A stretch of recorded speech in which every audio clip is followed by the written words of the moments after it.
അതായത് ഇവിടുന്ന് ഒരു വാർത്ത കേട്ടായിരുന്നു. അതായത് റോസമ്മ ചേച്ചിയുടെ അയൽവാസി ഒരു മൊഴി കൊടുത്തിട്ടുണ്ട്. റോസമ്മ ആയിഷേനെ അറിയും, അതുപോലെ തന്നെ റോസമ്മ ചേച്ചിനെ പരിചയമുണ്ടെന്ന്. ഞാൻ ആ വീഡിയോ ഒന്ന് കേട്ടായിരുന്നോ? വീഡിയോ കേട്ടായിരുന്നോ?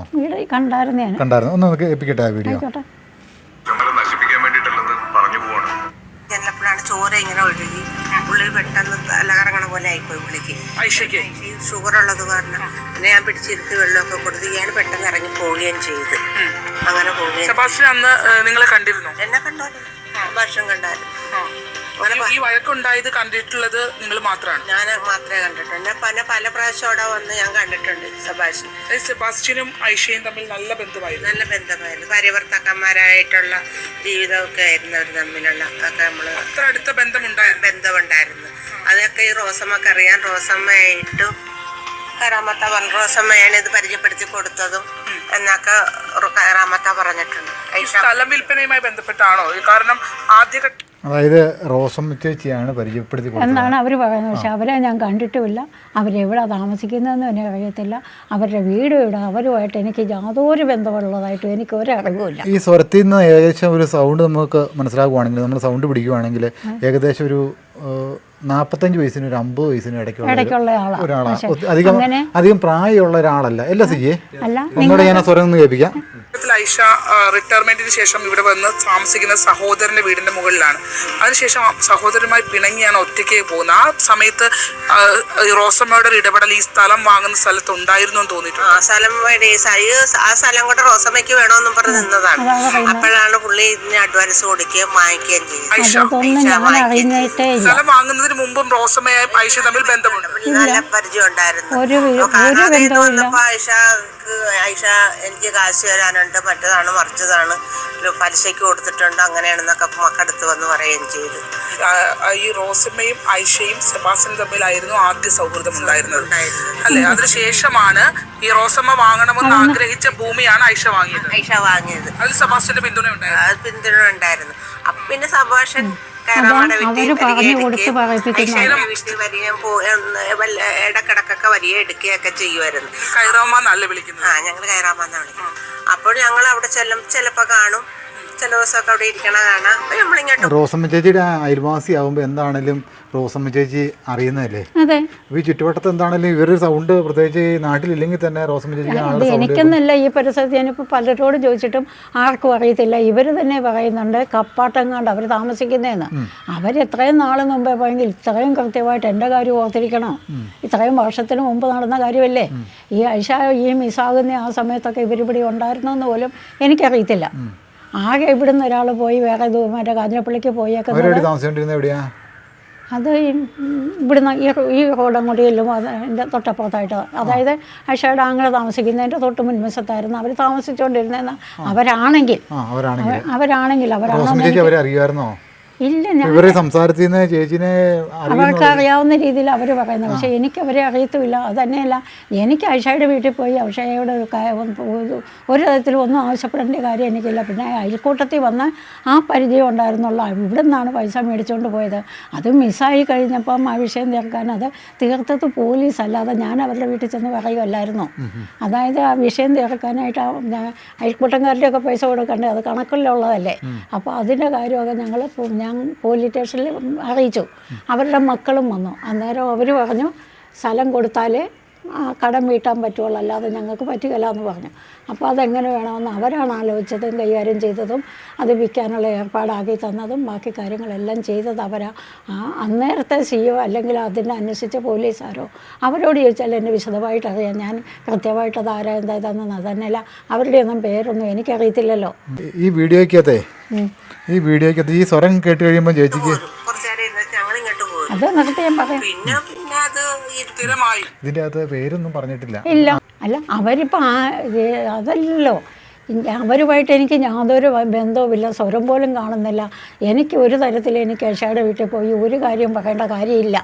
ഇവരുടെ പേര് ചേച്ചി അറിയുമോ? ഇല്ല, കണ്ടാലും അറിയില്ല. ഇനിയിപ്പോൾ കണ്ടാലും അറിയുമെന്ന് എനിക്ക് തോന്നുന്നില്ല. അത് തന്നെയല്ലോ, എനിക്ക് ഐഷയുടെ വീട്ടിൽ പോയി ഒരു കാര്യം ആവശ്യപ്പെടേണ്ട കാര്യമില്ല. ഞാൻ ഈ കാടിൻ്റെ അകത്തോടെ കാടുകളിൽ പോകേണ്ട കാര്യമില്ല.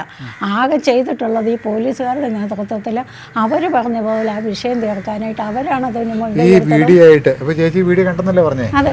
ഈ വീഡിയോ ആയിട്ട് ചേച്ചിക്ക് എന്തെങ്കിലും ഒരു അറിവുണ്ടോ? എനിക്കൊരറിവില്ല, എനിക്കൊന്നും അറിയത്തുമില്ല. ഈ വീഡിയോ കണ്ടപ്പോൾ ചേച്ചിക്ക് എന്നാ ഫീൽ ചെയ്തേ? അതിപ്പോൾ ലോകത്തിൽ എന്തെല്ലാം തട്ടിപ്പ് നടക്കുന്നു, അതിലൊരു തട്ടിപ്പാന്ന് മാത്രമേ എനിക്ക് തോന്നിയുള്ളൂ. ആരാ തട്ടിപ്പ് നടത്തിയേ? അതിപ്പോൾ ചോദിക്കുന്നവരോ പറയുന്നവരോ ആയിരിക്കും, അല്ലാതെ ഇപ്പം നമുക്കറിയത്തില്ലല്ലോ. അല്ലെങ്കിൽ തന്നെ ഇപ്പോൾ ഈ ആഴ്ച പോയപ്പോൾ തന്നെ ഈ സെബാസ്റ്റ്യൻ്റെ പൈസ മേടിച്ച് തിന്നവർ ഒത്തിരി പേരില്ലേ. ആ കുടിച്ചവർക്കും തിന്നവർക്കും ഒക്കെ സെബാസ്റ്റ്യൻ സഹിക്കാൻ മേലാത്തവരുണ്ട്.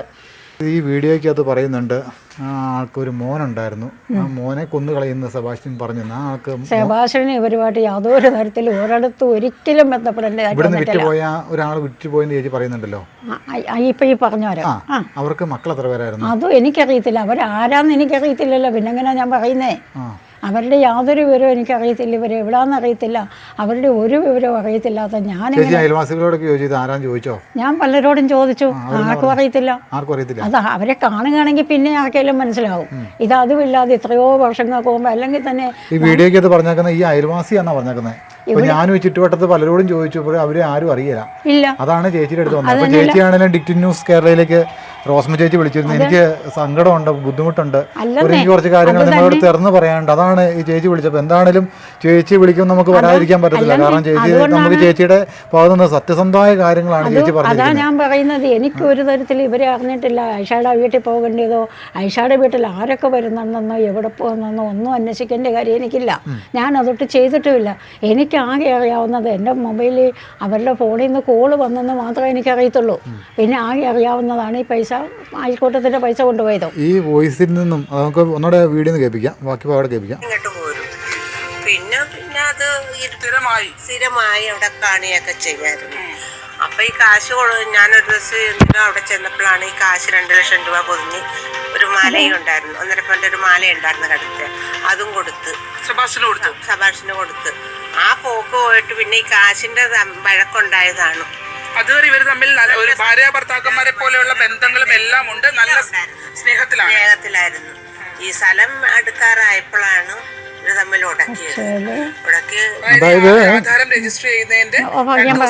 അല്ലെന്നേ. ഈ ആഴ്ച ഞായറാഴ്ച പോയെന്നല്ലേ പറയുന്നേ, ആ ശനിയാഴ്ച ഒരു 11 മണിയായപ്പോൾ ഇവിടെ വന്നു. അതായത് ഈ അന്ന് ഇതിന് മുകളിൽ ഷീറ്റ് ഇട്ടിട്ടില്ല. കുറച്ച് ഒരു ബിഗ് ഷോപ്പറിൻ്റെ അകത്ത് കുറച്ച് തേങ്ങ ഉണക്കാൻ വെക്കാനായിട്ട് വന്ന് ഇതിന് മുകളിൽ കൊണ്ടുപോയി അത് ഉണക്കാൻ നിരത്തി ഇട്ടേച്ചാണ് ഇവർ പോയത്. ഒരു 3-3:30 ആയപ്പം അവർ വന്ന് മാരിക്കൊണ്ട് പോയി. അന്നേരം ഒരു കാര്യവും എന്നോട് പറയുന്നില്ല, അവരുടെ മുഖത്തൊരു പാടുമില്ല, അവരെ ഒരു തരത്തിലും ഒരു വിഷമമുള്ളതായിട്ട് പോലും തോന്നിയില്ല. സാധാ പോലെ വന്നു പോയി. അപ്പോൾ ഈ തലേ ദിവസം വഴക്കുണ്ടായി, മുഖമൊക്കെ പൊട്ടിയെങ്കിൽ എന്നതെങ്കിലും ഒരു പാടെങ്കിലും അവിടെ കാണണ്ടേ? പൊട്ടിയിട്ടുണ്ടെങ്കിൽ നാട്ടുകാർക്ക് അറിയാൻ പറ്റില്ല. അതാണ് ഞാൻ ചോദിക്കുന്നത്.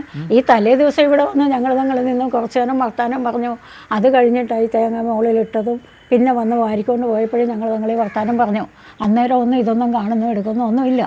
പിന്നെ പിറ്റേ ദിവസം പള്ളിയിൽ പോയേച്ച് വന്നു കഴിയുമ്പോഴാണ് കോള് കണ്ടതുകൊണ്ടാണ് എനിക്കത് സംശയം വന്നതും അന്വേഷിച്ചതും. അങ്ങനെ അന്വേഷിച്ചത് കൊണ്ടാണ് പിന്നെ ഞാൻ ആങ്ങളോടല്ലാതെ ആരോടെ പറയേണ്ടത്. സിജി, നമ്മളിവിടെ ഈ ചുറ്റുവട്ടത്ത് മൊത്തം എത്ര വീട് കയറിയായിരുന്നു അന്ന് റോസമ്മ ചേച്ചിയുടെ വീഡിയോ എടുക്കാനായിട്ട് വന്നപ്പം? ഈ ചുറ്റുവട്ടത്തുള്ള ഒട്ടുമിക്ക വീടുണ്ട് അല്ലേ? അങ്ങനെയാണല്ലോ.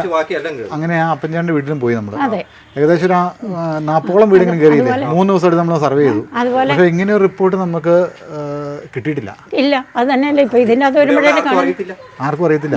അതായത് ഇതിനകത്ത് മാരകമായിട്ട് പരിക്കേൽപ്പിച്ചു, വായിക്കോടെ ബ്ലഡ് വന്നു, മുഖത്ത് നീരുണ്ടായിരുന്നു, അങ്ങനെയൊക്കെ പല കാര്യങ്ങളും. അങ്ങനെ വന്ന് വെള്ളിയാഴ്ച ഈ സംഭവം നടക്കുന്നെങ്കിൽ പിറ്റേ ദിവസം രാവിലെ ഇവിടെ വരുന്ന ആ ആളിന്റെ മേത്ത് എന്നതെങ്കിലും ഒരു അടയാളം കാണണ്ടേ, നീര് കാണണ്ടേ, അല്ലെ വാ തുറക്കുമ്പോൾ വിഷമം കാണണ്ടേ? തുടങ്ങി ഇങ്ങനെ അടിക്കുകയൊക്കെ ചെയ്തത്. ചുമ്മാ കള്ളത്തരം പറയുന്നതല്ല, അതിൻ്റെ അകത്ത് ഒരു സത്യമുള്ളതല്ല. വിളിച്ചിട്ട് സന്ധ്യ 5:30 ആയിട്ടുണ്ട്. ഞങ്ങൾ അയൽക്കൂട്ടം കഴിഞ്ഞ് അവിടെ നിന്നപ്പോഴാണ് കയറാമത്ത പോണത്. പൈസ വാങ്ങി തരാന്ന് പറഞ്ഞപ്പോ എവിടെ ഈ പറയുന്നത് മുഴുവൻ കള്ളത്തരം. ആരോ പറഞ്ഞു കൊടുത്തിട്ട് അവരെ കൊണ്ട് പറയിപ്പിക്കണം. അതിനുശേഷം ആരും കണ്ടിട്ടില്ല. പിന്നെ കണ്ടിട്ടില്ല. ഇതിൽ തന്നെ ഏറ്റവും പ്രധാനപ്പെട്ടത് ഐഷ നിങ്ങളുടെ നല്ല സുഹൃത്തും കൂടിയായിരുന്നു അല്ലെ? ഇനിയിപ്പോ തെളിവ് പറയാനായിട്ട് കോടതി വരുമല്ലോ, അന്നേരം കാണാം അല്ലേ? സെബാസ്റ്റ്യൻ വിവാഹ വാഗ്ദാനം നൽകിയിരുന്നു. ചുമ്മാ കള്ളത്തരം, സമ്മതിക്കല എന്നൊക്കെ പറഞ്ഞിങ്ങനെ ഇരിക്കുകയായിരുന്നു. അതും കള്ളത്തരം. എന്നാലും ഇവര് തമ്മിൽ നല്ല അടുത്ത ബന്ധമായി, എല്ലാ ബന്ധങ്ങളും. അതിനുശേഷം ഇതിൽ ഏറ്റവും പ്രധാനപ്പെട്ട ഒരു കാര്യം എന്ന് പറയുന്നത് താങ്കളെ ഭീഷണിപ്പെടുത്തി എന്നുള്ളതാണ് സെബാസ്റ്റ്യൻ. അതായത് ഐഷയെ കാണാതായതിനു ശേഷം താങ്കളെ ഭീഷണിപ്പെടുത്തി അല്ലേ? എന്താ പറഞ്ഞത്? എന്നാ പറഞ്ഞ ഈ സംഭവം അവിടെ വരിയെടുക്കുക, ആര് ചോദിച്ചാലും പറയരുതും, അല്ലെങ്കിൽ അതായത് സെബാസ്റ്റ്യനും ഐഷയും തമ്മിലുള്ള ബന്ധത്തെ കുറിച്ചാണോ? പറഞ്ഞിട്ടുണ്ടെങ്കിൽ അറിയല്ലേ, അപ്പൊ അയാൾക്ക് ഇതല്ലേ. അപ്പൊ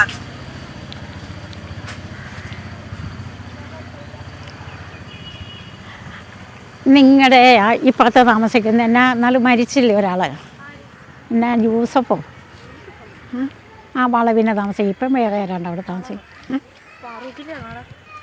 അവരെ കണ്ടാൽ മോനറിയാം, മോനെ അവരെ കണ്ടാൽ മോനറിയാമോ?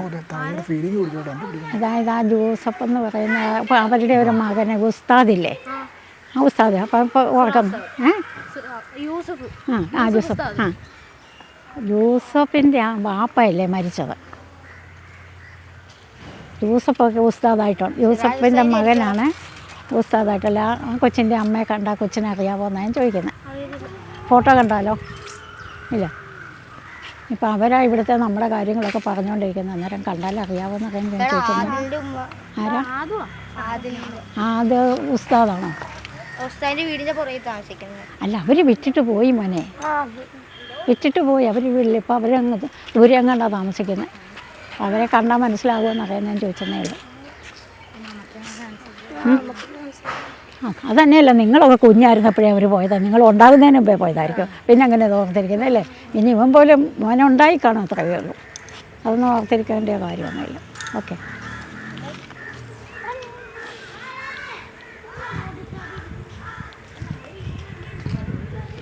അങ്ങനെ അറിയാനാണെങ്കിൽ ആ കൊച്ചൊക്കെ അറിയേണ്ടതാണ്. ആ കൊച്ചൊക്കെ അറിയേണ്ടതാണ്. അവരെവിടെയാന്ന് പോലും അറിയത്തില്ല.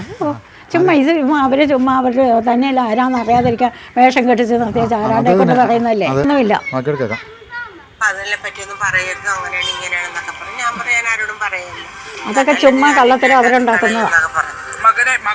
ആരെയോ സംരക്ഷിക്കാൻ എന്നെ തേക്കാൻ വേണ്ടിയിട്ട് വീണയ്ക്ക് വേണ്ടിയിട്ടല്ല ചുമ്മാ തേക്കുന്നതായിരിക്കും. അല്ലാതെ അതിൻ്റെ ഒരു സത്യമില്ല. എനിക്കത് കേൾക്കണമെന്നുമില്ല. പേടിയായിരുന്നു. പിന്നെ ഈ കയറാമാത്താനെ കണ്ടില്ലെന്ന് പറഞ്ഞപ്പോ തൊട്ട് എനിക്ക് ഭയമായിരുന്നു ഇയാളെ. എനിക്ക് പേടിയായിരുന്നു. എല്ലാ സംഭവങ്ങളും അറിയാമെന്ന് അവർ പറയുന്നത്. അപ്പോൾ റോസമ്മയെ തേക്കാനായിട്ട് തന്നെ മനഃപൂർവ്വം ഇവിടെ വന്നപ്പം റോസമ്മ ചേച്ചി കൊടിയൊക്കെ നട്ട് കൊടിയൊക്കെ പരിപാലിക്കാൻ. ഇപ്പം സിജിയെ, ഇത് കാഴ്ചക്കാർ ഇത് കേട്ട് കഴിയുമ്പോൾ ആൾക്കാർ എന്താ ധരിക്കുന്നത് സിജിയെ? റോസമ്മ ചേച്ചി ജയിലിലാന്ന് അങ്ങനെയല്ലേ വിചാരിക്കുള്ളൂ? അല്ലെങ്കിൽ ഇപ്പോൾ അറസ്റ്റ് ചെയ്തുകൊണ്ട് പോയി, പെട്ടെന്ന് തന്നെ അറസ്റ്റ് ചെയ്യും, തൂക്കിക്കൊല്ലുന്നൊക്കെ അല്ലേ തോന്നുള്ളൂ. അപ്പം വാർത്തകൾക്ക് എത്ര സത്യസന്ധത ഉണ്ട്, അതാണ് ഞാൻ ചോദിക്കുന്നത്. ഞങ്ങൾ വന്ന് പോയതിന് ശേഷം പോലീസുകാർ വല്ലതും വന്നായിരുന്നു? ഇവിടെ വരുന്നില്ലല്ലോ, വരേണ്ട കാര്യമില്ല. അത് തന്നെയല്ല, അന്ന് അവരിവിടെ വന്നതിൻ്റെ തെളിവെല്ലാം എടുത്തപ്പോൾ തന്നെ അവർക്ക് സത്യം മനസ്സിലായി. അപ്പോൾ എന്നോട് പറഞ്ഞു, ചേച്ചി ഒരു കാരണവശാലും ചാനലുകാർക്ക് വാർത്ത കൊടുക്കരുതെന്ന് പറഞ്ഞു. പിന്നെ നിർബന്ധമാണെങ്കിൽ ചേച്ചി അങ്ങോട്ട് പറഞ്ഞു വിട്ടാൽ ഞങ്ങൾ കൊടുക്കേണ്ടവർക്കാണെങ്കിൽ ഞങ്ങൾ പറയാം, അന്നേരം ചേച്ചി കൊടുക്കാവുള്ളൂ, അല്ലാതെ ആർക്കും വാർത്ത കൊടുക്കരുത്. ചേച്ചി ഇവിടെ സുരക്ഷിതമാണ്, എന്നെ ആവശ്യമുണ്ടെങ്കിലും വിളിച്ചാൽ മതി, ഒരു തരത്തിലും ടെൻഷൻ അടിക്കേണ്ട, ചേച്ചിക്ക് ഒരു വിഷമം. എനിക്കൊരു ഫീലിംഗ് എന്ന് പറഞ്ഞാൽ ബഹുജനം പലവിധം കണ്ടു. ബഹുജനം പലവിധം അവർക്ക് തോന്നുന്ന പോലെ അവർ ചെയ്യട്ടെ. അല്ലെങ്കിൽ ആർക്കെങ്കിലും ഇവരിൽ നിന്ന് എന്തെങ്കിലും ലാഭം കിട്ടിയിട്ടുണ്ടായിരിക്കും, അവർക്കിത് സഹിച്ചിട്ടില്ലായിരിക്കും. അല്ലെങ്കിൽ സെബാസ്റ്റ്യനെ പിടിച്ചത് അവർക്ക് സഹിച്ചു കാണുകയില്ലായിരിക്കും. അതിന് അവർ കാണിക്കുന്ന കാട്ടായമായിരിക്കും. അല്ലാതൊന്നും അതിനൊന്നും മറുപടി എനിക്ക് പറയാനില്ല. എല്ലാവരെയും നന്നാക്കി നമുക്ക് ജീവിക്കാൻ പറ്റുകയില്ല. നമുക്ക് നല്ലതെന്ന് തോന്നുന്നത് ചെയ്ത് നമ്മൾ ജീവിക്കാത്ര തന്നെ. എനിക്കതേ പറയാനുള്ളൂ. ഇപ്പം തന്നെ ജൂലിയുടെ കാര്യത്തിൽ ഏതായാലും ജൂലി ഇവിടെ ഉണ്ടായിരുന്നതുകൊണ്ട് ഞാൻ ജീവനോടെ രക്ഷപ്പെട്ടിരിക്കുന്നത് ഞാൻ ദൈവത്തിന് നന്ദി പറയുന്നു. തോന്നുന്നത് പറഞ്ഞാൽ ഞാനിവിടെ ഒറ്റയ്ക്ക് ഇപ്പം ഈ ചാനലിൽ ഈ വിഷയങ്ങളൊക്കെ കണ്ടപ്പോഴേ പറയുന്നത്, എന്നെപ്പോലെ ഒറ്റയ്ക്കുള്ളതും സ്വത്തുള്ള സ്ത്രീകളെയാണ് ഭയപ്പെടുത്തിയിരിക്കുന്നത് അല്ലേ? അപ്പം ഈ കല്യാണം പ്രമാണിച്ച് കൂടിയത് എന്നെ ഏതെങ്കിലും തരത്തിൽ ആപ്പിലാക്കാനല്ലേ? ആപ്പിലാകുന്ന എന്നെ നന്നാക്കാനാണോ? എൻ്റെ സ്വത്ത് തട്ടിയെടുക്കാൻ? അല്ലെങ്കിൽ വീണ വെല്ലുവിളിക്കുമോ? ഞാൻ ഇതിലൂടെ ഞങ്ങൾ റോഡ് കൊണ്ടുപോകുമെന്നാണ് കൊണ്ടുപോയിരിക്കുന്ന പല പ്രാവശ്യം എന്നെ വെല്ലുവിളിച്ചു. ഒന്നുമില്ലാതെ പറയുമോ അത്? ഈ വാർത്തയുടെ പുറകിൽ ആരെങ്കിലും സംശയം? എനിക്ക് വീണയെ തന്നെ സംശയം. അവ ചാനലുകാരുമായിട്ട് കൂടിയിട്ട് അവരുമായിട്ട് യോജിച്ചിട്ട് അവിടെ വിളിച്ച് വരുത്തിയിട്ട് വീണ രൂപ മുടക്കി ചെയ്യിച്ചതാണെന്നേ ഞാൻ പറയുന്നുള്ളൂ. അല്ലാതെ എനിക്ക് അതിൻ്റെ അത് വേറൊന്നും പറയാനില്ല. അല്ലെങ്കിൽ വീണ ഉണ്ട്. അതുപോലെ അതന്നെ വല്ലെന്ന് എന്നെ വെല്ലുവിളിക്കേണ്ട കാര്യമില്ലല്ലോ. ഈ പറമ്പിൽ കൂടെ ഞങ്ങൾ റോഡ് കൊണ്ടുപോയിരിക്കുവടിയെന്ന് അത് ഒന്നല്ല പല പ്രാവശ്യം വെല്ലുവിളിച്ചു. നമുക്ക് ആ റോഡ് കൊണ്ടുപോകുമെന്ന് പറഞ്ഞ ആ സ്ഥലം ഒന്ന് കാണിച്ചു. അതല്ലേ ആ കിടക്കുന്ന വേസ്റ്റ് കൂട്ടിയിട്ടേക്കുന്നേ. ആ ഭിത്തിയായിരുന്നു അങ്ങ് പോകുന്നത് അല്ലേ? ഭിത്തിയുടെ ഇപ്പം തൊട്ട് എൻ്റെ പറമ്പാ. ആ ഭിത്തിയുടെ ഇപ്പുറത്തേക്കാണ് പോകുന്നത്. അതിലെയാണ് അതിലെ അവിടെ അവർക്ക് പോകാം. അപ്പോൾ ഇപ്പം ആരും വഴിയില്ല, അപ്പോൾ അവിടെ താമസമില്ല, അതിലെ വഴിയുള്ളത്. കാരണം അത് ഇതിന് ഈ ആവശ്യത്തിന് വേണ്ടിയിട്ട് വേസ്റ്റ് കൊണ്ട് കൂട്ടിയിട്ടേക്കുന്നതേ ഉള്ളൂ. വണ്ടിക്ക് കൊണ്ടുവന്ന് ഇറക്കി ഇടാനുള്ള സൗകര്യം വേണ്ടേ, അതിനവിടെ ഇട്ടിട്ടേക്കുന്നതേ ഉള്ളൂ. ഇനിയിപ്പം നാളെ പണിക്കാർ വന്ന് കൂട് നിറച്ച് കഴിയുമ്പം ബക്കറ്റ് നിറച്ച് കഴിയുമ്പോൾ ആ വിഷയം അവിടെ തീരും. ഈ പറഞ്ഞ ആകെ ഒരു മോനുണ്ടായിരുന്നു, ആ മോനെയും കൊല്ലുമെന്ന് പറഞ്ഞ് ഭീഷണിപ്പെടുത്തി. എന്നോടാരും പറഞ്ഞു വിട്ടില്ല, ഇവർ തങ്ങളെ കണ്ടിട്ടില്ല. ഇവരാരാന്നോ ഈ പേരെങ്കിലും പറയുകയാണെങ്കിൽ അത് പള്ളിയായിട്ടാണെങ്കിൽ പള്ളിക്കാരോട് ചോദിക്കായിരുന്നു, അതുപോലെ തന്നെ അമ്പലമായിട്ടാണെങ്കിൽ അമ്പലക്കാരോട് ചോദിക്കുന്നത്. പേര് പോലും ഇതിൻ്റെ ഒന്നും പറയുന്നില്ല, ചുമ്മാ ഓരോരുത്തർ വായി വരുമെന്നൊക്കെ പറയുന്നതിനൊക്കെ നമുക്ക് സമാധാനം പറയാൻ പറ്റുമോ? അതിൻ്റെ പുറകെ അന്വേഷിച്ച് പോകാൻ പറ്റുമോ? അതാ ഞാൻ പറയുന്നത്. ബഹുജനം പലവിധ, അവർക്ക് ഇഷ്ടമുള്ളത് എന്നാന്ന് വെച്ചാൽ ചെയ്യട്ടെ. ഇതൊക്കെ കണ്ടുപിടിക്കാൻ പോലീസില്ലേ? ചേച്ചി എന്താണ് ഹീറോ ആയിക്കൊണ്ടിരിക്കുക? ഞാനോ? ആയിക്കോട്ടെ ആയിക്കോട്ടെ, അതിന് നമുക്കെന്നാ, എനിക്ക് അത് തന്നെയല്ല. ഇപ്പോഴും അവർ പറയുന്നത്. അപ്പം റോസമ്മയ്ക്ക് ഇത് അറിയാവുന്ന അവരെ കൊണ്ട് ഇത് പറയിപ്പിച്ച വേറൊരാളില്ലേ, അല്ലെങ്കിൽ ഇത്ര കൃത്യമായിട്ട് അവർ പറയുകയില്ല. ആരെങ്കിലും രൂപ കൊടുത്ത് പറയിപ്പിച്ചാന്ന് എൻ്റെ വിശ്വാസം. അതുകൊണ്ട് അവർക്കെന്നേലും നേട്ടം കിട്ടുന്നുണ്ടെങ്കിൽ കിട്ടിക്കോട്ടെ. റോഡ് വേണം. എന്നേലും പുതിയ കൂട്ടിയല്ല, പണ്ടേ ഉള്ളതാ. ആ, അല്ലെങ്കിൽ കടക്കരപ്പള്ളിയിൽ നിന്നുള്ള കൂട്ടം ആ കാലത്തൊക്കെ ചാനലിൽ പറയുന്നുണ്ട്. അറിയാം, അവരവിടെ നിന്ന് ആലോചിച്ച് തീരുമാനം എടുത്തിട്ട് തന്നെ വന്നതാ. ആ ബിന്ദുവിൻ്റെ കാര്യങ്ങളൊക്കെ ഇവിടെ പറയുന്നുണ്ട്. ഈ വീണയുടെ ഭർത്താവിൻ്റെ വീട് കടക്കരപ്പള്ളിയിലായിരുന്നു. അപ്പം അവിടെ വെച്ച് ഇവർ തങ്ങളിൽ കണ്ടിട്ട് അവിടെ തന്നെ പരിചയമുണ്ട്. ചേച്ചി പല പ്രാവശ്യം കടക്കരപ്പള്ളിയെ കുറിച്ച് പറയുന്നുണ്ട്. നമുക്ക് കടക്കരപ്പള്ളി പോയിട്ടേ ഈ ബീനയുടെ മൊത്തം ഹിസ്റ്ററി എടുക്കണം.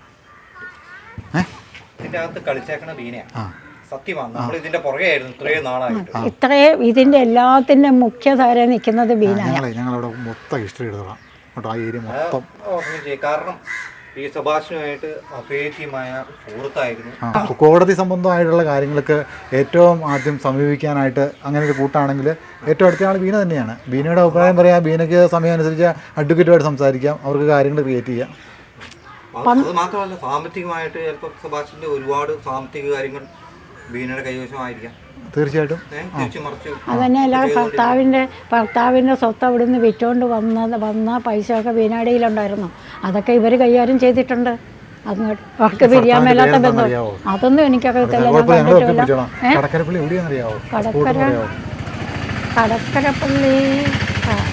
ഞാനിപ്പോഴേ ഈ കടക്കരപ്പള്ളി എന്നൊക്കെ കേൾക്കുന്നത് എന്നൊക്കെ ഇവര് പറഞ്ഞു കേട്ടിട്ടേ ഉള്ളൂ. അത് ഈ ചാനലിൽ കണ്ടിട്ടും ഉണ്ടതേ ഉള്ളൂ, അല്ലാതെ എവിടെ എന്തായതെന്നൊന്നും എനിക്കറിയത്തില്ല.